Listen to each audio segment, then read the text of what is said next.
Obviously, taking on from Aaron's original presentation regarding the escalated fast casual dining element, I think we can see that there are some definite gaps in marketplaces across the region where that seems to be where people are moving. Kind of to round this all off now, our next presenter, having worked with brands such as Wagamama, Pret a Manger and Café Rouge, he's a highly regarded speaker across the world on this and now leads one of the UK's leading PR and marketing agencies. Please welcome James Hazen from Elliott's. Thank you. Good morning. Come on, I know that I'm just before the break, but we can do a bit better than that. Good morning. Hell yeah, there we go. I'm James Hagen, as introduced, and I've got to say I've probably got the easiest job after the last few, because actually a lot of it's kind of been done, but also I've got the smallest region. I keep hearing all these population numbers, and I think, hell, I've got a very easy job, so I'm feeling quite relaxed just now. There's been some really great points brought up, and I think Café Rouge, one of our clients who launched here last night, will be very happy to hear that French cuisine is going to be growing here in the Middle East. I think we're in a really great position as well in terms of the UK, because I think we're sitting in a place where I think I left the UK 5 years ago and lived in Australia, New Zealand, and worked up into the US as well at times. And within the 5 years, I think we've really developed to a point where I came back and it was really exciting to come and take the role, because I think we've kind of kicked mediocrity's arse in a way in the UK. I think everything's very competitive. We're in a very an environment where you don't balance quality and price anymore. People just won't deal with crap service or crap food for a cheap price. And I think we're seeing that right across the UK market, from people, big players like Ryanair, who were always renowned for delivering horrendous service, but people still went and did what they did and travelled with Ryanair, have come back into the market recently and really driven hard at trying to say that the service is going to become more important to them. So as an economy, I think we're obviously a very developed economy, and we've had a long time to kind of get to where we are. I think the other thing you've got to remember with the UK is that we're very much a blending pot as well. So we have got a massive amount and breadth of different cultures within the UK, and that's increasingly important for us. If we look at the UK market as a whole, I think we've seen growth, which is amazing, and I think that actually when you look at overall growth within sectors, restaurants are very much kind of leading the way. I was very lucky to sit down with someone very senior at Tesco's recently, who I'm sure everybody knows hit the press quite globally with some of their mistakes from a financial perspective. But what's really interesting is they still see restaurants as a significant part of their growth, which, as Peter said earlier, they acquired a number of restaurant groups, and in fact spent a huge amount of money acquiring Draft. But I think they're going to move away from being what fundamentally has become a property company into being more of a service provider again. But so we're in growth. That means that we're seeing really interesting stuff. I think the record number of openings during 2014 in London, and what I will go on to say this, but I don't think this is all about London, which is really nice for a change, because from my perspective, I grew up rurally in the UK, and living overseas, everyone always refers to London as being the UK. It's like, actually, there's a whole load of other places in the UK, and not just London. What is interesting, though, is we're based just north of London. I spend most of my days in London for work, and it's really amazing to be based in a city. I think, speaking and listening to Nick this morning, it is a city full of amazing hospitality outlets, amazing restaurants. So we had 148 new openings last year in London, only 47 closures. And if you asked me how many, if there wasn't an outright issue around property, how many openings we could have done, I think we could be into the thousands, because everybody wants to open restaurants in London right now. If you're around later on, it's well worth going to the UK session, because I think Trevor's will have some really interesting stats around the property and the issues of getting property in London. Only 47 closures, but I would say there's a point as well at the moment within the London economy that we say that you can open the door and you know you're going to take 30 grand a week no matter what. So you can be absolutely terrible and you still make money. So very few closures, because actually it's an easy place to be winning in the hospitality business right now. But the people that are doing very well are working very well at it. So I think this is the big thing for me, is that looking beyond our capital, and there are such amazing places, we went through the whole opening and the stats around openings over the past year or so, and we are seeing much more regional variation and people pushing out from London to the regions, but also interestingly, we're probably seeing more innovation in the regions because we're sitting in a position where it's so hard to get property in London, with very expensive premiums. So we are seeing there's people starting up in the regions.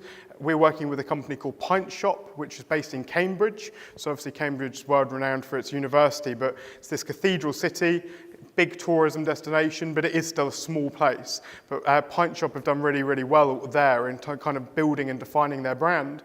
And what we're seeing is they're now actively looking, or have found a site in London, hopefully, the last time I spoke to them, and they will now roll into London. We're seeing this over and over again, particularly on the kind of the peripheral around London and the cathedral cities. We're seeing real innovation. The other one, if you're coming to the UK and you want to kind of see super amounts of innovation, I would recommend going to Manchester. Manchester's got a huge amount going on, and again, it's because they're in a position where it's not so difficult to get into it to begin with. We're seeing a lot of innovation. The company to look out for there is Living Ventures, who, particularly within the bar scene, have really developed quite intently, and some amazing concepts, which again, they're rolling into London now as well. The other major thing to be aware of is that the growth outside of London is heavily coming from leisure and retail parks and entertainment facilities. So we're actually based in a place called Milton Keynes, which is about 30 minutes on the train north of London. And Milton Keynes is a place, we've got very lucky to have all the big casual dining brands in Milton Keynes. So when we have to go and do competitor visits for our clients and so on, it's only ever a 5-minute drive and not always having to hop into London. But what it does prove is it shows a real example of how these leisure and retail parks are becoming so central to the growth outside of the capital. So the winners and losers, and actually this is probably quite aligned to other things we've heard, and I think Nick kind of set this up for me this morning, but full service restaurants are the real loser of the past year. So seeing a decline in that market. Pubs, which is one of our key areas of business, are up, and I think what's driving that is it's actually now the number one when it comes to family dining. So they're really kind of realigning. We're sitting in a position where, when I was growing up, the idea of your dad taking you to the pub was something that might have happened for the first time at 15, 16 years old. I think now we're sitting in a position where it's very accepted that families go to the pub to dine.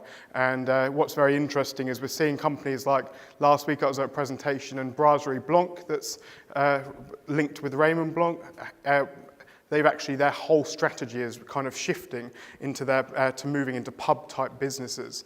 And why was that? He was quite clear in saying that the reason they were moving into pubs into the future is fundamentally because expectations are lower and they can still charge the same amount of money. As soon as you put restaurant on something, then there's an expectation that becomes higher. And he said you only have to look at their TripAdvisor between the white pub company and Brasserie Blanc to see they're serving virtually the same offer in both, but actually the expectation's a lot less. Quick service and coffee shops. Let's face it, this is globally, it's booming, and we're seeing lots and lots of openings of those. And I think the nice thing, and I'll go on to this in a moment, the nice thing is that we're also seeing a little bit more diversity, so it's not all just your big brands. We're seeing a lot more happening. Coming back from Australia and New Zealand, where coffee's such an amazing part of the culture, it was a shock to have to go into London and choose from one of 3 or 4 big brands, and that was it. I really liked the idea that in New Zealand and Australia, you've got a much better local kind of independent feel when it comes to coffee. And I think generally the coffee quality is a whole lot higher. So I'm hoping that we're going to see more Australian and New Zealand brands coming to London. There are a few. Casual dining is of course the big winner, and I think we're going to continue seeing this. There are new brands emerging all the time and some real innovation here, but also people finessing what they've been doing. So for a long time, these guys were, I think, sitting in a place where you could kind of get away with having slightly less quality at times. I think we're moving to a point where, with the full service restaurants dropping off, that you're getting to a place where people will balance, really kind of improving their standards and their service levels across the board. So some of the winners from the past year, and this is from the Sunday Times Fast Track, Bill's Restaurant. This is a really interesting one because actually if you've ever been to Bill's Restaurant, the original one in London, the rollout, I think, and don't shoot me if anybody is here from Bill's, is very, very fundamentally different from the original.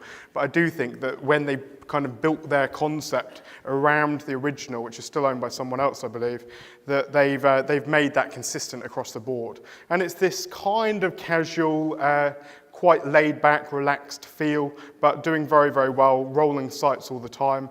And it's very good. It's kind of quite comfort eating in essence. Ed's Easy Diner, so obviously an American-style diner concept. It's rolled in a very interesting way, actually. They've got many, many sub-formats, but it's one I would recommend looking at. So they are in some cinema complexes. They've got quick service. They've got virtually full-service restaurants as well. So quite an interesting one, but that ranked very highly in terms of the fast-growing 100 this year. The other one is lounges. This is one that our CEO never ever shuts up about, which she's a real fan. So lounges have opened in the most random regional locations you could imagine. So these are places that probably don't have any other kind of fundamentally great dining or bar offers, and actually are quite often declining towns. So an area just north of us called Kettering, it's not somewhere you particularly go and want to go and dine or drink out. They've opened, lounges have opened probably 4 or 5 months ago, and these guys are actually getting feedback from local authorities that it's regenerating areas, having lounges there. The concept is actually just about kind of extending that lounge theme from home. It's about being super relaxed, super comfortable. The food is kind of tapasy, sharing, but the best bit about this, and actually some of the other ones I've just shared, is that they're really trading on all day parts, and that's what's really amazing with this, is you go in the afternoon and you can see lots of people who would be with pushchairs and kids and so on. You go in the evening and you've got a whole array kind of demographic really, from people in business suits to people who are, I suppose, younger and Gen Z, but the best thing is that it's capturing that whole market and it's busy all day. Cote Restaurants, one of our clients, they're a French brasserie style but growing quite quickly. They developed within London and now moving out of London, but that's a good one to check out. And then the profit track, so rather than a fast-growing track, these aren't going to be new names to you, but Pret, very, very profitable and moving forward. Jamie's Italian, and Nando's. No surprises with those, I'm sure. Some of the trends we see in 2.5 minutes for the future are millennials growing up. And I've got to say, sitting within this generational gap, I can kind of agree with this, that we want what we want, where we want it, and when we want it. And I think that means that we're impatient by nature, and I think we want everything instantly. So what we're seeing is lots of the casual dining chains moving into food to go, and that's just a few: Draft Stop, Café Rouge Express, Waikito, and you've got Caravan, and as Nick was saying this morning, an example, when you go to London, if you want to see this in action, you only have to go to St. Pancras and King's Cross. In fact, I'm taking a German tour group through to London in a few weeks' time. They're all food-to-go people, and I wrote it all down, the tour, and I thought, oh shit, we're going to be about half of our time in St. Pancras and King's Cross. But we will be venturing out a little bit. Comfort, all those brands pretty much, I told you already, have comfort at their centre, really. This is about taking away the informality, and it's really becoming more about the relationship and what you're doing and how you're acting and the kind of relationships, rather than it being this formal, stuffy service. In fact, someone told me recently that the idea of a waiter constantly coming up to you during your experience really reduces your overall satisfaction, because ultimately you're there to enjoy the experience with people. You're not actually there, you don't really want a waiter, it's just part of the experience, which is an interesting one, because when we talk about formal and fine dining, obviously the waiter becomes so much part of the experience. Premium mass market. I think every company that's coming to us right now asking us to help them develop a new concept in the UK wants it to capture this market. Casual dining is working really well, but they want to push it up a little bit. Interestingly, worked with a student union recently. Their biggest selling gin was Tanqueray 10 for students. And it's because the amount of people drinking is reducing. Those people that are drinking are spending more money per drink because they aren't drinking as much. In fact, I saw an article last week that said that binge drinking may virtually be over in the UK in the next few years, which is obviously a massive positive for us. Delivery, we've talked about this with others, but we're seeing lots of actually full-service restaurants as well, going into a space where they're delivering very high-quality goods and food. Paleo, it's one that's been sitting around. In fact, when I was in Australia, I think are a lot further ahead with this, but this is for those health conscious, and we're seeing these build up in major city areas.